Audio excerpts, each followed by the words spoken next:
दोस्तों, एक बार आईपीएस साहब अपनी सरकारी गाड़ी में अपनी बीवी के साथ में सफर कर रहे थे। तभी सड़क के किनारे उन्हें एक महिला द्वारा चलाया जा रहा सब्जी का ठेला दिखाई देने पड़ता है। आईपीएस साहब उस महिला की तरफ देखते हैं और गाड़ी रुकवाकर नीचे उतर जाते हैं। जैसे ही दोस्तों वह महिला उन्हें अपनी ओर आते देखती है तो वह घबराकर अपना चेहरा छुपाने की पूरी कोशिश करती है। एसपी साहब आगे बढ़कर कहते हैं कि सोनू, मैंने तुमको पहचान लिया है, अब चेहरा छुपाने की कोई आवश्यकता नहीं है। ये सुनते ही वह महिला हाथ जोड़कर माफी मांगने लगती है और फूट फूट कर दोस्तों रोने लगती है। साथियों, ये महिला कौन थी और आईएसपी साहब के सामने इस तरह से वह क्यों रोने लगी थी?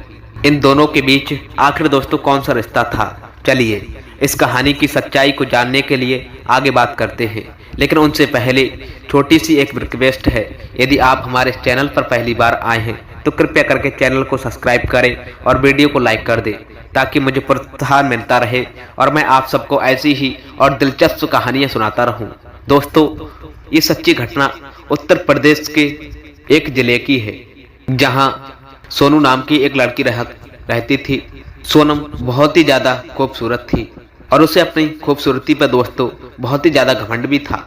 जब भी वह अपनी सहेलियों के साथ घूमने बाहर जाती तो अक्सर कहने लगती कि मुझसे शादी करने के लिए कोई राजकुमार आएगा और मुझसे शादी करेगा। दोस्तों, सोनू कॉलेज की पढ़ाई कर रही थी और इसी तरह से समय कटता जा रहा था। जैसे जैसे समय कटता गया, सोनू की उम्र बढ़ने लगी और उसकी माता पिता उसकी शादी के बारे में सोच विचार करने लगे। सोनम के पिताजी और उसका भाई साहब मिलकर उसके लिए एक उपयुक्त लड़का ढूंढने लगे थे। कुछ समय बाद दोस्त उन्हें दिलीप नाम का एक लड़का मिला।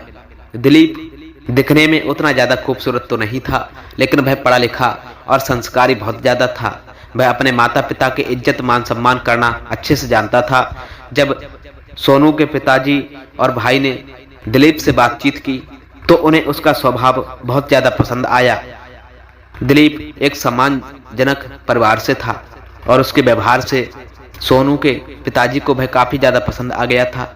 इसलिए दोस्तों उन्होंने दिलीप से शादी तय कर दी।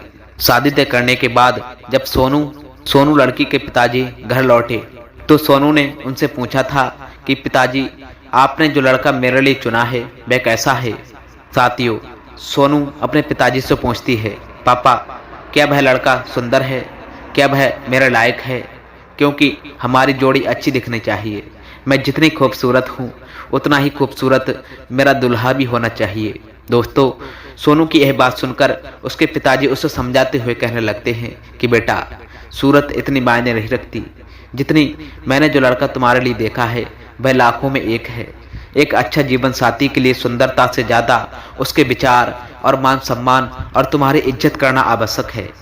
सोनू अपने पिताजी की इन बातों से थोड़ी मायूस हो जाती है और तभी उसका भाई उसे उस लड़की की तस्वीर दिखाने लगता है। जब सोनू फोटो देखती है तो वह चेहरे को नीचे झुका लेती है और उसकी मायूसी बढ़ जाती है। दोस्तों, उसे लगता है कि लड़का दिखने में कुछ ज़्यादा खास अच्छा नहीं है। वह सोच में पड़ जाती है कि इस लड़के के साथ मेरी शादी कैसे होगी, मैं इसके साथ अपना जीवन कैसे बिताऊंगी। दोस्तों, सोनम इन विचारों से बहुत ज़्यादा परेशान हो जाती है।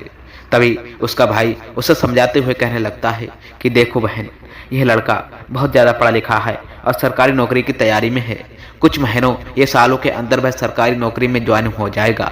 इसके बाद तुम्हारा जीवन खुशहाल बन जाएगा और तुम्हें कभी भी किसी चीज़ की कोई कमी नहीं होगी। लेकिन साथियों, सोनू अभी भी उस लड़के की सूरत को लेकर के परेशान थी और उसे शादी नहीं करना चाहती थी। साथियों, गांव देहात में लड़कियों को अपनी मर्जी से शादी करने की आज़ादी कभी भी नहीं मिलती है। वहाँ की लड़कियां अपने माता पिता और अपने घर वालों के फैसलों का ही पालन किया करती है।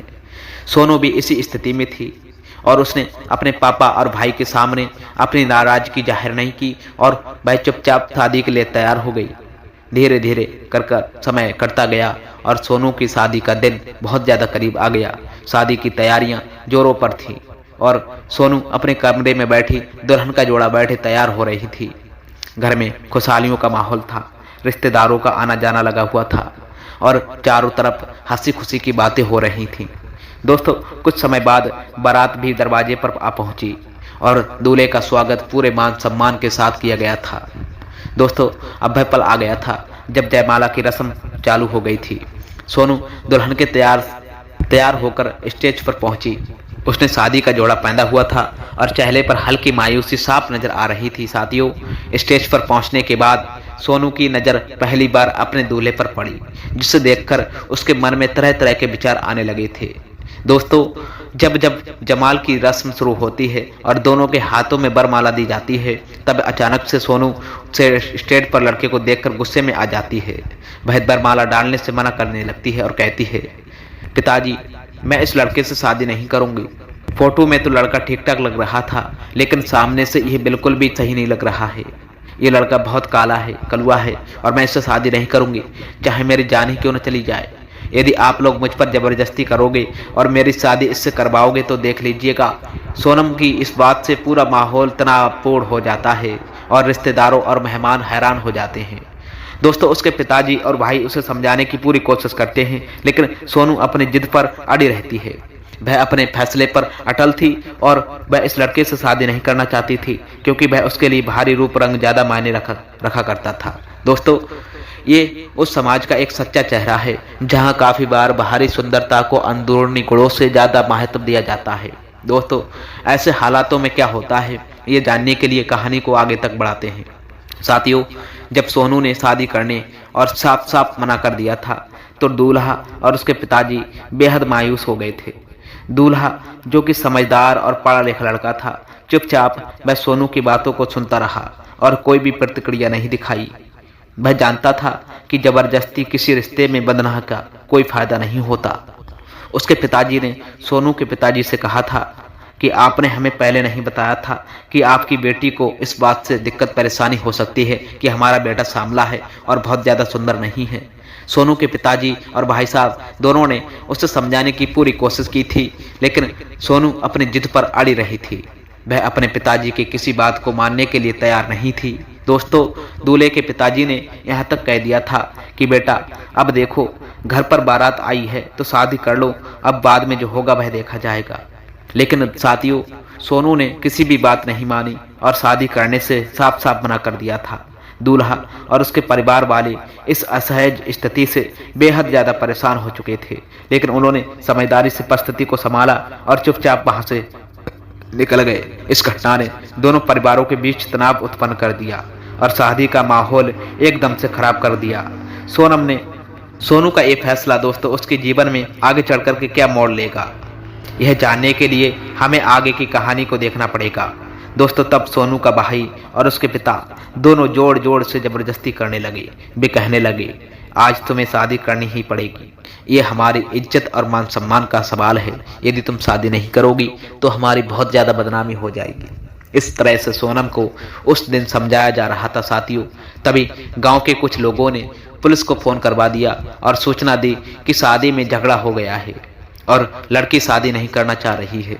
दोस्तों, कुछ ही समय में पुलिस वहां मौके पर पहुंच जाती है। जब पुलिस वाले वहां पहुंचे तो उन्होंने सोनम के पिता और भाई को समझाया था कि पुलिस ने कहा था कि देखिए साहब, यदि लड़की शादी करने के लिए राजी नहीं है तो आप जबरदस्ती उसकी शादी नहीं करा सकते हो। यदि उसका मन नहीं है तो उसे छोड़ दीजिए, क्योंकि यह उसका अधिकार है और यह अधिकार केवल व केवल उसे कानून ने दिया है। अब सोनम ने और भाई लाचार हो चुके थे। अब मजबूरी में दूल्हे को अपनी बारात वापस लौटवाने के लिए कहा था, लेकिन जब दूल्हा अपनी बारात वापस लौटकर गांव से बाहर निकल रहा था, तभी उसी गांव का एक गरीब किसान दूल्हे के पिता के पास पहुंचा और बोला था कि साहब जी, यदि आपको ऐतराज ना हो तो मैं आपसे कुछ बातचीत करना चाहता हूं।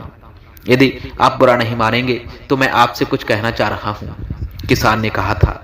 दोस्तों, दूल्हे के पिता ने उन्हें रास्ते में कहा, अब सब कुछ बर्बाद हो चुका है, अब बचा ही गया है। इससे ज्यादा हमारी बदनामी क्या हो सकती है, इससे ज्यादा बुरा हमारे साथ क्या हो सकता है, बताइए आप क्या बात है, किसान ने फिर कहा था। दोस्तों, यदि आप मेरी बात मान लोगे तो आपको बारात वापस नहीं ले जाना होगा। दूल्हे के पिता ने आश्चर्य से पूछा था, बताइए अब क्या बात है। किसान कह रहा था, साहब जी, अब हमारी एक बेटी है, वो ज्यादा पढ़ी लिखी नहीं है, लेकिन बड़ों का इज्जत मान सम्मान करना वो बहुत अच्छे से जानती है। घर का सारा काम कर लेगी, खाना बना लेगी और आपके लड़के को बहुत ज्यादा खुश रखेगी। वह आपकी बहुत ज़्यादा सेवा करेगी और आपकी इज्जत मान सम्मान करेगी। यदि आप लोग बुरा नहीं मानोगे तो आप हमारी बेटी से शादी करवा के बारात लेकर जा सकते हो। हम बहुत ज़्यादा गरीब हैं, पैसे या दान तो नहीं दे पाएंगे, बस अपनी बेटी को ही आपको दे सकते हैं। दोस्तों, पुराने ज़माने में जब किसी की बारात वापस लौट जाया करती थी तो गांव के लोग इसी तरीके से मदद किया करते थे। उस लड़की से शादी करवाकर बारात को विदा करवा दिया गया। दूल्हे के पिता को ये बात बहुत अच्छी लगी, और क्योंकि उन्होंने शादी में इतना ज़्यादा खर्चा किया था और रिश्तेदार भी आए हुए थे, यदि शादी नहीं होती तो उनकी इज्जत का क्या होता। दोस्तों, इस तरह से संदीप और उस लड़की की शादी हो गई थी। शादी के बाद दिलीप उस लड़की को लेकर के विदा होकर अपने घर पहुंच गया। इसी बीच दोस्तों, सोनू ने अपनी शादी तोड़ने के 2 महीने बाद इलाहाबाद चली गई थी और वहां एक प्राइवेट नौकरी करने लगी थी। यहाँ सोनू की मुलाकात एक लड़के से हुई थी जिसका नाम विष्णु था। जब सोनू ने विष्णु को पहली बार देखा तो विष्णु सोनम को पहली ही नज़र में पसंद आ गया था। वह बार बार विष्णु को देखा करती थी और धीरे धीरे विष्णु को भी ऐसा लगने लगा था कि सोनू उससे प्यार करने लगी है और उसे चाहती है। इस वजह से दोस्तों, विशाल कभी कभी या फिर अक्सर उसे देखने के बहाने ढूंढने लगा था। सोनू के चारों ओर बाइक लेकर के घूमता रहता था। 1 साल के बाद दोस्त, सोनू और विशाल के बीच अच्छी खासी दोस्ती हो चुकी थी और दोनों एक दूसरे से प्यार भी करने लगे थे। सोनू सोच रही थी कि अच्छा हुआ उसने संदीप से शादी नहीं की थी, वरना उसका जीवन बर्बाद हो जाता। उसे यह भी लगता था कि जैसा लड़का उसके जीवन में चाहिए था वैसा ही अब विष्णु उसे मिल गया है। अब उसका जीवन हंसी खुशी गुजर जाएगी। दोस्तों, लेकिन सोनू नहीं जानती थी कि विष्णु उसे जितना अच्छा समझ रही थी उतना वह अच्छा नहीं था। विष्णु लड़कियों के साथ मौज मस्ती किया करता था, जुआ खेलता था और उसका अवैध संबंध भी थे। वह शराब भी पीता था और पढ़ा लिखा भी ज़्यादा नहीं था। हालांकि दोस्त, विष्णु की एक खासियत ये थी कि वह जब भी सोनू से मिलने आता था नशे की हालत में नहीं रहता था। वह हमेशा एक अच्छे लड़के के रूप में उसके सामने पेश होता था। सोनू विशाल के साथ समय बिताने लगी थी। 2 साल बाद उसने अपने माता पिता से बातचीत की थी और विष्णु से शादी करने का प्रस्ताव रखा था। जब सोनू के माता पिता को मालूम पड़ा कि वह अपनी मर्जी से शादी करना चाहती है तो उन्होंने उसे मना नहीं किया था। वे जानते थे कि उसकी पहली शादी टूट चुकी है और यदि इस बार भी उन्होंने मना किया तो उनकी बेटी की शादी फिर से टूट जाएगी। दोस्तों, इसी सोच के चलते वो सोनू की इच्छा की शादी के खिलाफ नहीं गए और उसकी शादी विष्णु से तय कर दी। विष्णु दिखने में बहुत ज़्यादा खूबसूरत लड़का था, अच्छे वस्त्र पहनता था और महंगी गाड़ियों में घूमा करता था। ये सब देखकर दोस्त, सोनू उसे पसंद करने लगी थी और शादी उससे कर ली। शादी के बाद सोनू विशाल के साथ बहुत ज़्यादा खुश थी और सोच रही थी कि अच्छा कि हुआ कि उसने दिलीप से शादी नहीं की, नहीं तो उसका जीवन बर्बाद हो जाता। लेकिन सोनू यही नहीं जानती थी दोस्त कि उनकी ज़िंदगी संदीप के साथ नहीं बल्कि अब विष्णु के साथ बर्बाद होने वाली थी। सोनू को इस बात का जरा सा भी अंदाजा नहीं था साथियों कि उसकी शादी के 6 महीने बीत चुके थे और अभी भी उसे मालूम नहीं था कि उसका पति विष्णु नशे का आदी है और शराब भी पीता है, क्योंकि विष्णु कभी भी शराब पीकर नहीं आता था। जब भी उसे बाहर मौज मस्ती करनी होती थी या फिर अवैध संबंध बनाने होते थे तो वह होटल पे बुक किया करता था और वहीं पर सब कुछ कार्य किया करता था। धीरे धीरे करके इसी तरह से 1 वर्ष बीत गया और सोनू ने एक सुंदर बच्चे को जन्म दिया। लेकिन अब दोस्त, सोनू को थोड़ा बहुत मालूम चलने लगा था कि उसका पति विष्णु शराब पीता है। फिर भी दोस्त, सोनू ने कुछ नहीं कहा, क्योंकि उसने सोचा कि अब शायद वह कभी कभार ही पीता होगा। जैसे जैसे दोस्तों समय कटता गया, विष्णु की हरकतें बढ़ती चली गई। अब वह सोनू के सामने शराब पीकर आने लगा था और लड़कियों से खुलकर बातचीत करने लगा था। जब सोनू ने उसे टोका रोका तो विष्णु उसे डांट दिया करता था और धमकी देता कि यदि उसने कहा तो वह उसे मारकर घर से बाहर निकाल देगा। ये सुनकर दोस्तों, सोनू को बहुत ज़्यादा झटका लगा। उसने सोचा था कि उसने अपनी मर्जी से शादी की है, अब विष्णु ऐसा निकलेगा, ये उसने कभी भी नहीं सोचा था। सोनू कहती थी कि वह जितनी ज़्यादा सुंदर थी उतना ही सुंदर उसे विशाल भी था और उसने सोचा था कि उसका पति उसकी सुंदरता की कद्र करेगा और उसकी इज्जत मान सम्मान करेगा। लेकिन शादी के 1 वर्ष बाद विष्णु पूरी तरह से बदल चुका था। दोस्तों, सोनू को अभी मालूम चल गया था कि विष्णु की कई लड़कियों के साथ में अवैध संबंध चल रहे हैं। इसी कारण से दोस्तों सोनू और विशाल के बीच में लगातार लड़ाई झगड़े होने लगे थे। इस तरह से दोस्तों लड़ते झगड़ते एक और वर्ष बीत गया और सोनू ने एक और बच्चे को जन्म दिया। दोस्तों अब सोनू की शादी को 3 साल हो चुके थे, लेकिन उसकी हालत दिन ब दिन और भी ज़्यादा खराब होती जा रही थी। वह पूरी तरह से मजबूर और बेबस होने लगी थी। सोनू विशाल को छोड़कर भी नहीं जा सकती थी और अपनी परेशानियां अपने माता पिता से भी नहीं साझा कर पाती थी, क्योंकि उसने अपनी मर्जी से शादी की थी। दोस्तों जो कुछ भी उसके साथ में घट रहा था वह अपने घर वालों को बताना नहीं चाहती थी। उसे डर था कि उसके माता पिता उसे ताने मारेंगे और कहने लगेंगे कि तुमने अपनी मर्जी से शादी की है तो यह तुम्हारी जिम्मेदारी है, अब भुगतो। और इस डर के कारण सोनू ने अपने दुख और तकलीफ खुद ही सहन करने का निर्णय लिया। धीरे धीरे घर में झगड़े और तनाव उत्पन्न होते गए। विशाल और भी ज्यादा तनाव में बीतने लगा और शराब का सेवन उसने बढ़ा दिया।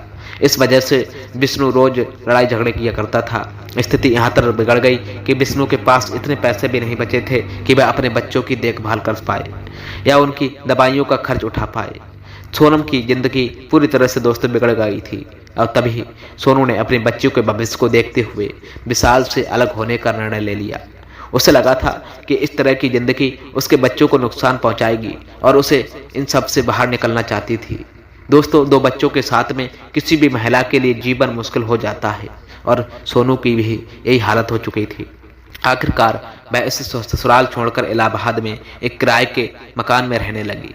लेकिन सोनू को समझ में आ गया कि उसे अपने बच्चों की परवरिश के लिए काम करना पड़ेगा। इसलिए दोस्तों उसने जहां वहां रहती थी उसी कमरे के पास सड़क के किनारे सबरी का ठेला लगाना शुरू कर दिया था। रोज उसे 500 से ज़्यादा 1000 रुपए की कमाई हुआ करती थी, जिससे वह अपने और अपने बच्चों का खर्च आसानी से चला लेती थी। इसी कमाई में से दोस्तों कुछ पैसे वह बैंक में भी जमा करने लगी थी।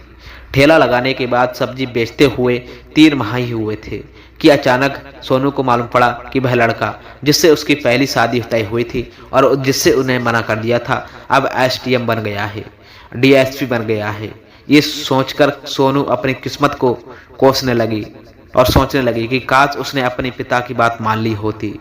दिलीप जो अब एसडीएम बन चुका था, अपने पति को सरकारी गाड़ी में लेकर कहीं जा रहा था। रास्ते में ट्रैफिक जाम हो गया था तो उसने गाड़ी साइड में लगा ली थी। दिलीप इधर उधर घूमने लगा था और कुछ खाने का सोच रहा था। तभी उसकी नज़र एक ठेले पर सब्जी बेच रही एक महिला पर जाकर पड़ी। वह महिला कोई दोस्तों और नहीं बल्कि सोनू थी।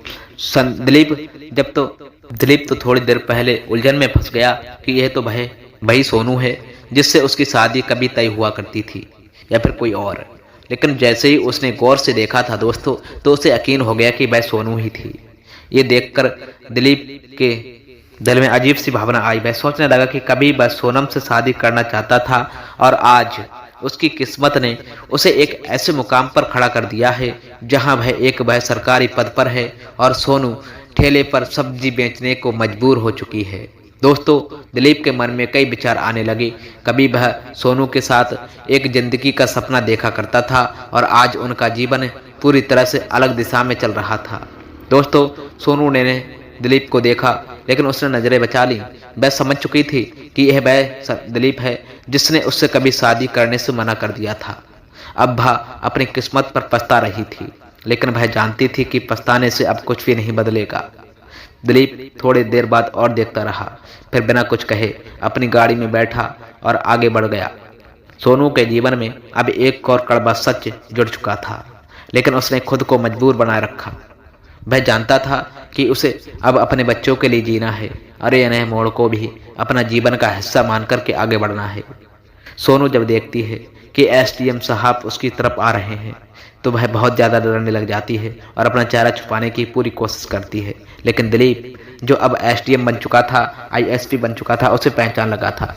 उसने सोनू से कहा, सोनू मैंने तुम्हें पहचान लिया है, अब चेहरा छुपाने की कोई आवश्यकता नहीं है। ये सुनकर जानकर सोनू बहुत ज़्यादा परेशान हो जाती है और हाथ जोड़कर माफ़ी मांगने लगती है। और सोनू ने कहा था कि देखिए सर, उस दिन मैंने तुम्हारे साथ बहुत ज़्यादा गलत किया था, मैंने तुम्हारी बहुत ज़्यादा बेइज्जती की थी, मुझे ऐसा नहीं करना था, मुझे माफ़ कर दो। और उस समय मुझे समझ में नहीं आया था। उसकी आंखों में पछतावे के आंसू थे। तब दिलीप ने उनसे साथ करते हुए कहा, कोई बात नहीं सोनू, हर किसी के अपने अपने जीवन होता है और अपने फैसले लेने का अधिकार भी होता है। मैं तुमसे नाराज नहीं हूँ। फिर दिलीप ने सोनू से पूछा, तुम यह सब्जी क्यों बेच रही हो? मुझे तो सुनने में आया था कि तुम्हारी शादी हो चुकी है और वह लड़का अच्छा खासा और संपन्न परिवार से था। ऐसा क्या हुआ कि तुम्हें इस हालात में आना पड़ गया?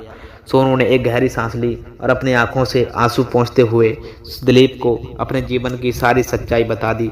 दोस्तों, उसने विशाल की नशे की आदतें और उस अवैध संबंधों और घर में होने वाले रोजमर्रा के झगड़े सबके बारे में विस्तार से बताया कि कैसे वह अपने बच्चों को बचाने के लिए उसे ससुराल छोड़ना पड़ गया और अब वह खुद की ओर अपने बच्चों की तरफ और उनकी परवरिश के लिए सब्जी बेच रही है।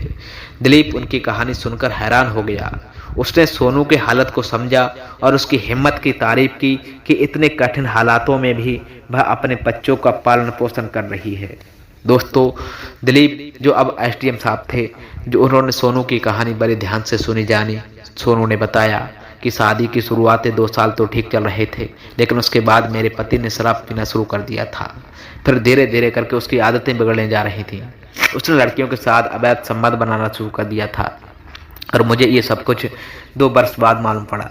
मैंने सोचा कि शायद वह सुधर जाएगा, लेकिन उसकी आदतें और भी ज़्यादा खराब होती जा रही थीं। आखिरकार मुझे मजबूरी में उसे छोड़ना पड़ गया। सोनू ने आगे कहा था कि मैं अपने मायके भी नहीं जा सकती हूँ क्योंकि अपनी मर्जी से शादी की थी। मुझे डर है कि मेरे घर वाले मेरे बारे में गलत सोचेंगे और मुझे दोस्त देने लगेंगे। इसीलिए मैं बिना किसी को बताए मैं यहाँ ठेले पर सब्जी बेच करके अपना जीवन बिता रही हूँ और अपने बच्चों की परवरिश कर रही हूँ। दोस्तों, दिलीप ने उसकी बातें सुनकर गहरी सोच में डूब गए। उन्हें सोनम की हालत पर दुख हुआ, लेकिन साथ ही साथ उसकी हिम्मत और संघर्ष ने उन्हें प्रभावित भी किया।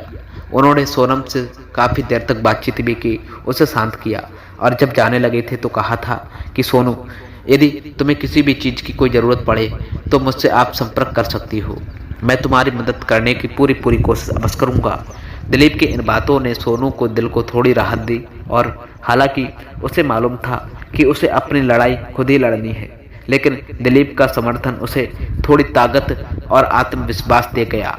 एसडीएम साहब ने सोनम की पूरी कहानी सुनी और जब जाने लगे थे तो कह रहे थे कि सोनू, यदि तुम्हें किसी भी चीज़ की कोई आवश्यकता हो तो मुझे आप अवश्य बताना। मेरी पोस्टिंग यहीं इलाहाबाद शहर में है, मैं तुम्हारी मदद अवश्य करूँगा। यह कहकर दोस्तों वे अपनी गाड़ी में बैठ चुके थे और गाड़ी में बैठने से पहले उनकी पत्नी बैठी हुई थी। जैसे ही एसडीएम साहब गाड़ी में पहुँचे, उनकी पत्नी ने उनसे पूछा कि ये तो सोनू है ना, हमारे गाँव की लड़की, वही जिससे तुम्हारी शादी तय हो चुकी थी? एसडीएम साहब ने कहा कि हाँ जी, ये भाई सोनू है। उनकी पत्नी ने फिर पूछा कि भाई यहाँ सब्जी क्यों बेच रही है? दोस्तों, उसकी तो शादी एक बड़े घर में हो गई थी। तब एसडीएम साहब ने उनसे कहा, अपनी पत्नी को पूरी कहानी सच्ची सोनू की बताई, कैसा उसका शराबी पति बन गया और बेवाह निकला और कैसे मजबूरी में उसे ससुराल छोड़ करके अपने बीवी बच्चों के साथ अकेले रहने पड़ गया। उन्होंने सोनू के संघर्षों और तकलीफों के बारे में सब कुछ विस्तार पूर्वक बताया था। इतनी बातें सुनने के बाद दोस्त आईएसडी साहब अपनी पत्नी को लेकर के वहां से चले गए थे। उनके दिल में सोने के प्रति सहानुभूति थी, लेकिन उन्होंने ये समझा कि हर एक मनुष्य इंसान की अपनी एक किस्मत होती है और कुछ चीज़ें हाथ से बाहर होती हैं। दोस्तों, इस तरह से ये कहानी यहीं ख़त्म होती है और इस कहानी से हमें बहुत कुछ सीखने को भी मिलता है। सोनू को अपनी सुंदरता और रूप पर जितना ज़्यादा घमंड था, वह घमंड टूट गया था, क्योंकि अंत में वह सुंदरता उसके किसी काम में नहीं आई।